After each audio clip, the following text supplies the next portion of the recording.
des échanges ne permettent plus à l'administration des douanes pendant le plus longtemps possible les marchandises sous suggestion douanière. On accorde la main levée, mais le ministère de l'économie peut prendre seulement ces structures de prix, les retourner à l'administration des douanes pour voir quelle a été la valeur déclarée dans les structures de prix.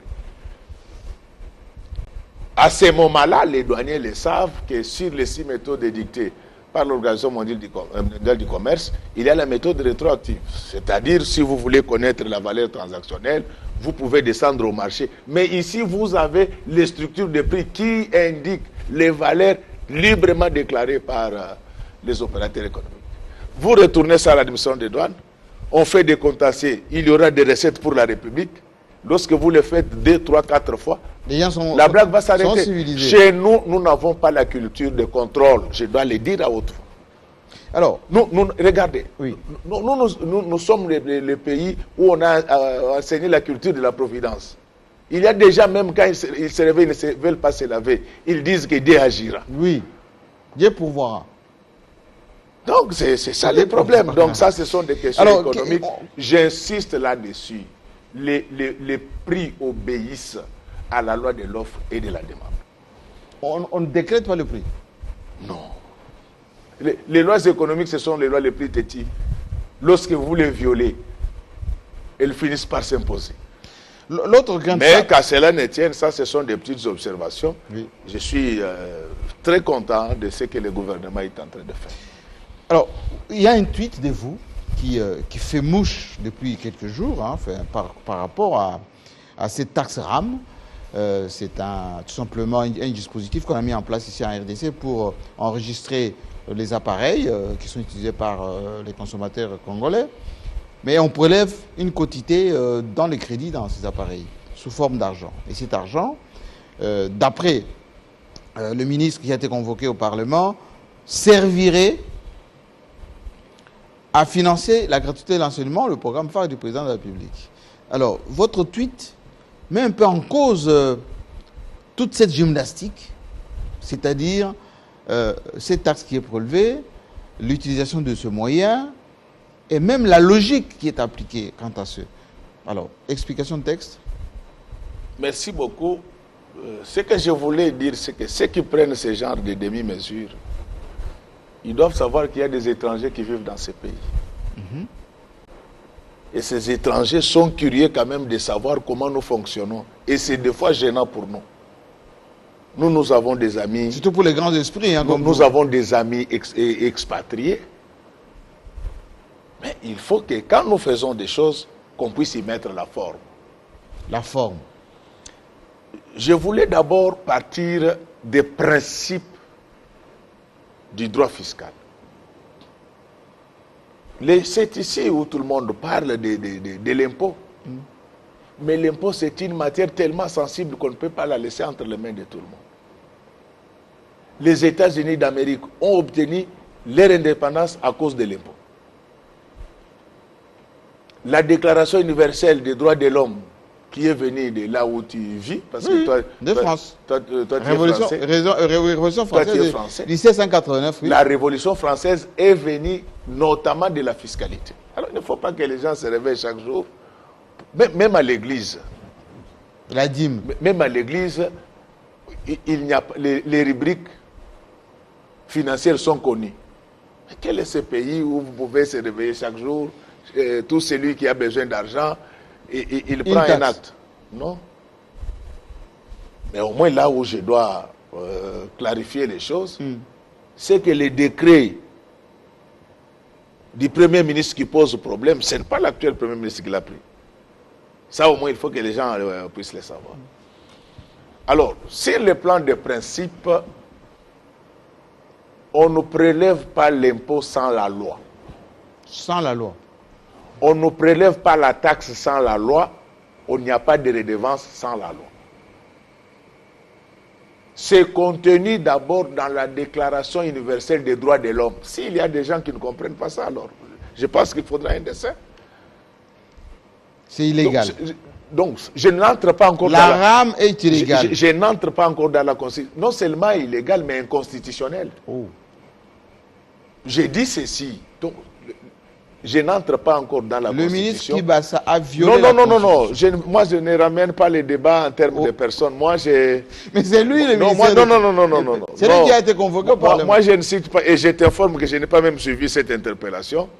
J'ai dit ceci. Moi, je suis au niveau des principes.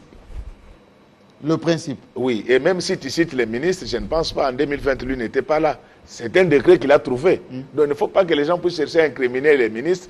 Donc, il a trouvé les décrets. C'est le fait. Les décrets a été signé avant lui. Donc, qu'on laisse les ministre qui va s'être tranquille. Oui. Donc, le problème ici, c'est que tout le monde parle de l'impôt dans ce pays. Lorsque tu lis la Constitution de la République démocratique du Congo, à son article 174, il est dit clairement qu'il ne peut être établi d'impôt en RDC que par la loi. Donc, c'est-à-dire que si vous voulez me ramener un impôt, il faut m'opposer une loi qui a institué cet impôt-là. Évidemment, cette disposition dont je souhaite l'amélioration... Pas la suppression. Non, il faut l'améliorer un peu comme dans la Constitution française. Alors, déjà, cette disposition posait problème. Parce que dans nos anciennes constitutions, on disait qu'il ne pouvait être établi d'impôt qu'en vertu de la loi. Donc, en vertu de la loi et par la loi, ce sont des choses différentes. Finalement, dans la dernière révision de la Constitution, on a corrigé. Mais il y avait un vide qui était resté par rapport aux taxes et redevances. C'est ainsi qu'en 2017, dans ce pays, il y a eu ce qu'on a appelé le forum sur la réforme fiscale en RDC. C'était au Grand Hôtel, il y a eu des débats. Finalement, il y a eu une sorte de pacte fiscal qui a été signé entre la République et les opérateurs économiques. Pour dire que maintenant, nous devons rassembler tout ce qui existe comme droit, taxes, redevances et impôts dans ce pays et les mettre dans un seul cadre légal. C'est ce qui a justifié l'ordonnance loi numéro 18/03 du 11 mars 2018, fixant la nomenclature des droits, taxes et redevances perçus en République démocratique du Congo.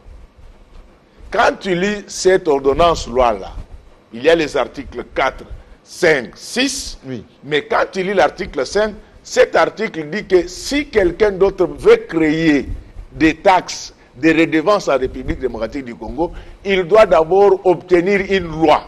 C'est clair. Je ne pense pas qu'il faut un dessin pour que nous puissions comprendre ça. Donc cette loi existe. Elle dit que si tu veux, même toi là, si tu veux aujourd'hui créer une taxe, on te dit, JMK merci, tu es gentil, tu es franco-congolais, oui. Mais il faut d'abord avoir le quitus de l'Assemblée nationale. Et les trois articles que je venais de citer ne s'arrêtent pas là. Ils disent que même quand l'Assemblée nationale est d'accord, il faut requérir l'avis des ministres du budget et celui des finances. C'est écrit noir sur blanc. On ne fait rien de tout ça. Directement, non, décret. Les décrets, donc les mâles, je voulais que... D'abord circonscrire. Je ne voudrais pas que les gens puissent trop attaquer les ministres. Oui. Parce que ce décret-là de 2020, lui aussi l'a trouvé. Il n'a fait qu'exécuter. Donc ce n'est pas vraiment lui. Peut-être que si on veut le reprocher, c'est peut-être le fait de n'avoir pas posé la question. Mais à quel titre il pouvait poser une telle question? Qu'est-ce qui se passe? Dans ce pays, il y a la loi cadre sur les télécommunications. Cette loi-là, à son article 8, décline les prérogatives de l'ARPTC, l'autorité de régulation des postes et des communications. Absolument. Tu ne verras pas que dans ces attributions-là, on dit que l'ARPTC doit enregistrer les téléphones. Quand tu vas même dans la loi de 2002 qui créant l'ARPTC, cette loi est claire, elle ne parle pas de l'enregistrement. Paf, il y a un décret de 2020 qui sort de l'esprit du législateur. C'est-à-dire qu'en réalité, ce décret viole la loi dont il était censé mettre en application. Donc, le cafouillage vient de là. Ce que les gens doivent retenir maintenant, ici, c'est que toute taxe toute redevance, tout impôt qui n'a pas un fondement illégal doit être retiré immédiatement avec effet rétroactif. Donc, et je te dis, quand tu lis l'ordonnance loi de 2018... Je m'arrête un tout petit peu sur l'effet rétroactif. Oui. Ce qui veut dire que les gens... Non, mais l'argent, ils doivent retourner. Ah. Mais naturellement, c'est ça. C'est ça l'état de droit, GMK. Est-ce que vous savez que vous ouvrez une boîte à Pandore là? Non. Moi, je suis scientifique. Laisse-moi faire mon travail. Donc, c'est ça. C'est grave ce que vous dites. Ce n'est pas... Il n'y a rien de grave. Il y a des millions de dollars là. Il n'y a rien de grave. Nous, l'état de droit, c'est un état dans lequel les citoyens n'ont pas que des devoirs, mais ils ont aussi des droits. Et il faut maintenant chercher à sanctionner qui a amené cette bourde. Oh. Alors, qu'est-ce qui se passe? Donc, le problème est venu avec le décret de 2020. Le décret là sort de l'esprit et de la loi cadre sur la télécommunication et de la loi portant création de la RPTC. Donc, bref, en République démocratique du Congo, les taxes, redevances, droits et impôts contre les games ont été tués depuis le 13 mars 2018. Donc, si quelqu'un vient encore réengager ce débat, il doit d'abord passer à l'Assemblée nationale, avoir le quitus. C'est ça la réalité. J'insiste là-dessus. Mais est-ce que vous ne vous rendez pas compte que ce que vous dites donne de la matière aux députés qui vont encore réentendre le ministre lundi, suscite encore beaucoup de mécontentement de la population, parce que la population va dire, voici, on nous a appliqué une taxe qui ne repose pas sur la loi. Ensuite, vous dites, il faut que ça soit supprimé, illico presto, et qu'on rembourse tous ceux qui ont été prélevés. Donc, c'est-à-dire, à la limite, si le ministère des Télécoms tient à avoir, d'abord, quand il lit la loi portant déclaration de la RPTC, à son article 21, cette loi décline les ressources. Il n'y a pas rame dedans. De la RPTC. Il n'y a pas rame dedans. On parle de prestations. Mais prestations, c'est quand moi je vais demander un service chez toi. Oui. Moi, quand j'achète mon téléphone, quel est le service que je vais te demander? D'ailleurs, j'ouvre une parenthèse. Parce que j'ai appris que les rames, c'est pour lutter contre les téléphones contrefaits. Oui. Mais c'est là qu'on cherche à protéger. Leurs téléphones, ce sont des téléphones contrefaits. Non. Non, mais je te dis, tous ceux à qui on a coupé de l'argent là, comme Mazabaki est là-bas, oui. Il a un téléphone contrefait.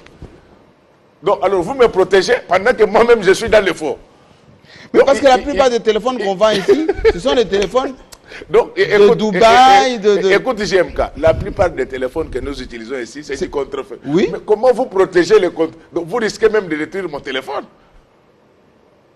Alors, je quitte cet aspect-là. C'est ubuesque quand même. Je rentre maintenant en matière du droit de protection intellectuelle. Au niveau de l'Organisation mondiale du commerce, il y a tout un accord sur la protection du droit de propriété intellectuelle. Oui.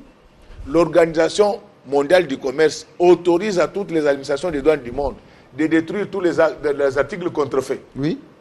À certaines conditionnalités. C'est-à-dire, les titulaires des droits doivent introduire une requête, présenter les spécificités de sa marque. Oui. Mais si déjà l'administration des douanes veut le faire, pourquoi vous voulez me prendre de mon argent encore? En fait, sur le plan scientifique, tu as vu que même les gens n'ont plus de nom à donner à la taxe. À cette perception. Oui, regarde. Donc, ça n'a aucun soubassement légal en République démocratique du Congo. Le principe de l'égalité fiscale est institué par des textes. L'article 174 de la Constitution pour les impôts et l'article 6 de l'ordonnance 13 du 18/03 du 13 mars 2018 à son article 5. Mais pour bien comprendre cet article 5, il faut lire l'article 4 et 6. Et ce qui est intéressant dans cette ordonnance loi de 2018, oui. Donc le législateur dit ceci. Il dit que pour éviter toute confusion, j'annexe à cette ordonnance-loi tous les actes générateurs. Pour être plus clair. Pour être plus clair. Et quand il arrive au niveau de l'RPTC, au niveau de cette annexe, l'RPTC n'a droit qu'à 2 actes générateurs. On ne parle pas des rames. Donc il ne faut pas qu'on puisse faire de l'extension réglementaire. L'autre version, parce que le mal était déjà fait, oui. On a commencé, on continue. Mais que les gens comprennent que le décret de 2020 qu'on évoque n'a pas été signé par l'actuel Premier ministre. Oui, actuel ça, j'insiste. Ça ne gêne pas le précédent. Oui. Non, mais moi, je dis parce que le mal est déjà fait, les gens ont déjà perdu leur argent, etc. Mais l'argument donné par le ministre aux parlementaires de dire que oui, on a prélevé de l'argent, mais cet argent, on l'a orienté vers le financement de la gratuité de l'enseignement. C'est une faute ou c'est un détournement? Bon, moi, je n'ai pas suivi l'intervention du ministre. Il l'a dit. Mais la prise en charge de l'éducation passe par les trésors. Et là, c'est ce que je voulais encore expliquer. Même si par absurde, les rames étaient légales, oui. Ce n'était pas l'ARPTC qui devait percevoir. L'ARPTC devait se comporter en service d'assiette. C'est la DGRAD qui devait recouvrer. Mais la DGRAD a décliné. Oh, mais la DGRAD a décliné parce que ce sont des taxes qui ne sont pas prévues par les lois congolaises. Donc il faut corriger. Donc il y arrive aux gens de se tromper, ce n'est pas la première fois. Mais tu sais que dans ces pays, j'avais dénoncé la TVA mal conseillée, très mal appliquée. Oui, absolument, je me rappelle. Mais j'ai vu que le gouvernement actuel a corrigé un peu. Et vous étiez seul à l'époque, hein? À l'époque, on n'avait plus tout le monde contre moi, donc le fait me donne raison. Donc, c'est-à-dire, monsieur le ministre, moi j'ai encouragé. D'abord, ce n'est pas toi qui. Je m'excuse de vous tutoyer, donc ce n'est pas vous. C'est la convivialité. Oui, ce n'est pas vous qui avez pris les décrets. Oui. Le décret a été pris avant les ministres. Mais au lieu de continuer à défendre le défendable, moi, si j'étais son conseiller, j'allais lui dire il faut faire voir aux députés que ce décret, moi aussi, je l'ai trouvé. Et quand vous donc, le problème, c'est devait se résoudre. Mais j'insiste, cette affaire de DIRAM est inconstitutionnelle et illégale. Et l'occasion faisant les larrons, je ne suis pas candidat, mais je voulais demander respectueusement aux constitutionnalistes congolais d'apprendre à associer les économistes lors de la confection des dispositions économiques de la Constitution. Les gens pensent que la Constitution ne parle que des affaires politiques. Non, la Constitution parle également des questions économiques. Lorsque tu lis l'article 34 de la Constitution française, c'est très clair. On spécifie, on dit que les impositions de toute nature ne peuvent se faire que par la loi. Alors, comme dans la Constitution, on ne parle que de l'impôt, il faut être vraiment fiscaliste pour comprendre qu'à part la Constitution, il y a d'autres textes qui ont légalisé les taxes en RDC. Alors, professeur, terminons cette émission par une question, on va dire, de principe. Parce que les gens qui vous ont suivi depuis le début se sont rendus compte que non seulement vous donnez des repères avant de juger, ou plutôt d'analyser les choses, est-ce qu'aujourd'hui, fondamentalement, on est, du point de vue de la gouvernance, parce que la thématique c'est gouvernance, l'autre expertise du professeur Mpoyi, est-ce qu'aujourd'hui, on est dans la bonne voie en termes de principes de gouvernance économique dans un premier temps, parce qu'on parle d'économie là, est-ce qu'on est vraiment, on respecte les textes, en termes d'orientation économique, est-ce qu'on est dans la bonne direction? Ça c'est la première question. Deuxième question, quelles sont selon vous les réformes prioritaires, économiquement parlant, qu'il faille faire maintenant que la Covid est en train de partir? Mais merci beaucoup. Je l'avais dit que sur le plan économique, depuis l'arrivée à la magistrature suprême de notre président actuel, le pays est bien géré et les chiffres l'attestent.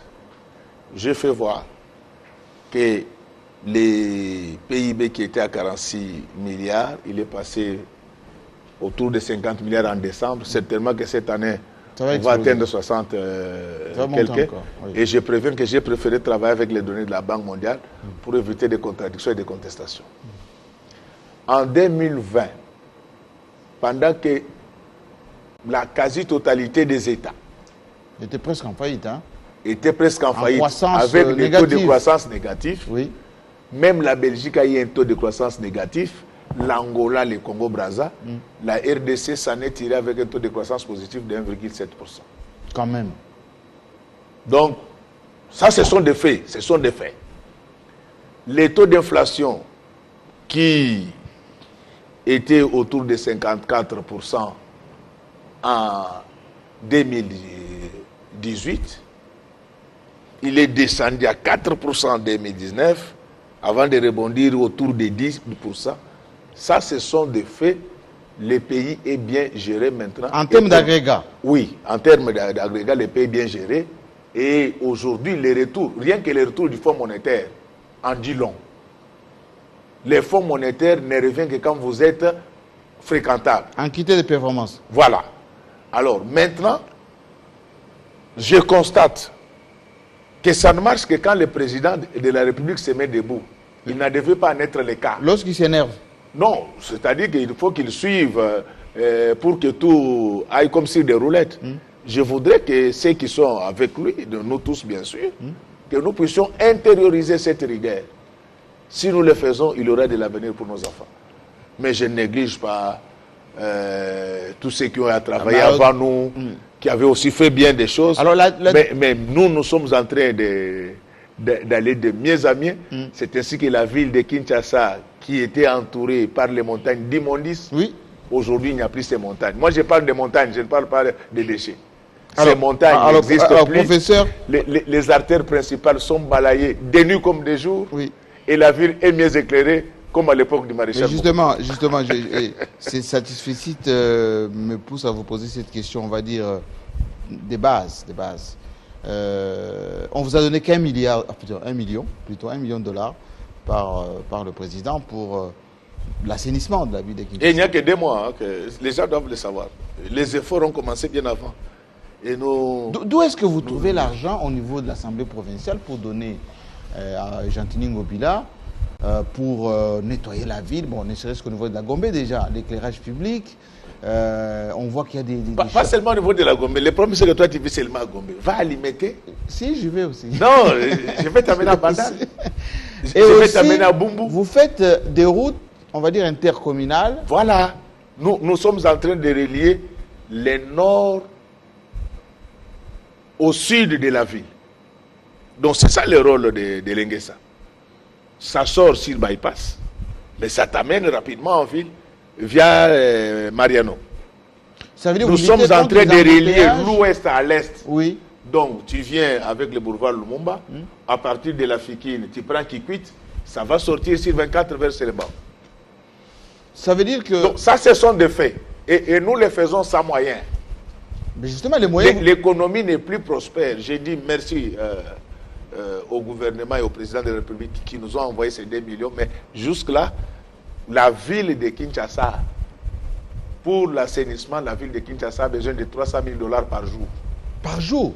J'ai l'autorité de le dire parce que la ville produit 10 000 tonnes de déchets. 300 000 $ par jour. Par jour. Pour gérer les déchets. Quand il y a Brazzaville ici, petite ville. Quand il y a Brazzaville ici, le gouvernement débourse chaque mois 6 500 000 $ pour l'assainissement. Mais nous apprécions ce coup de pouce qui est venu du gouvernement central sous l'impulsion du chef de l'État, parce que c'est lui qui avait compris. Et vous verrez encore de quoi nous serons capables. Mais nous ne voulons pas parler de nous-mêmes. Les Kinois disent Malobele comme ça, na ebelete. Voilà. Merci beaucoup. Merci beaucoup, Président. Oui. Aujourd'hui, on n'a pas parlé de la vie de Kinshasa proprement dite. Parce il fallait. J'avais besoin de votre expertise en tant qu'économiste. Il fallait. Je sais que les gens vont m'en vouloir si je ne parlais pas du grand marché. Hein. Bon, où est-ce qu'on en est, du grand marché? Non, les grands marchés... Il paraît que les travaux ne se font pas. Non, ça c'est ce que les gens racontent. Les mêmes personnes vous disaient par le passé qu'on avait attribué les marchés aux Libanais. Oui. Est-ce que tu as vu un seul Libanais au marché là? Ce marché a été gagné par une firme française. Ah bon? On ne construit pas du neuf sur le vieux. Ils sont en train de démolir ce qui était fait là-bas. Mais là... les agents ont commencé à travailler déjà? Oui. Envoie tes caméras demain. Tu verras, on a démoli. Sauf qu'on a connu du retard dans le cadre de cette démolition. Le maréchal Mobutu avait construit ces marchés-là avec Oxeltra béton. Donc c'est dur. Ce qui fait que les engins chinois que nous avons pris pour démolir, oui. Là il fallait mettre une semaine, ces engins ont mis un mois. Ah, c'est béton, c'est dur à casser. Oui. Et d'après les rapports que j'ai reçus, oui. plus tard, dans 2 semaines, les travaux proprement dit commencent. Et si les Quinois s'interrogent sur l'état de leur route, qu'ils regardent bien, qu'ils voient que nous avons fait des caniveaux pendant toute la saison sèche.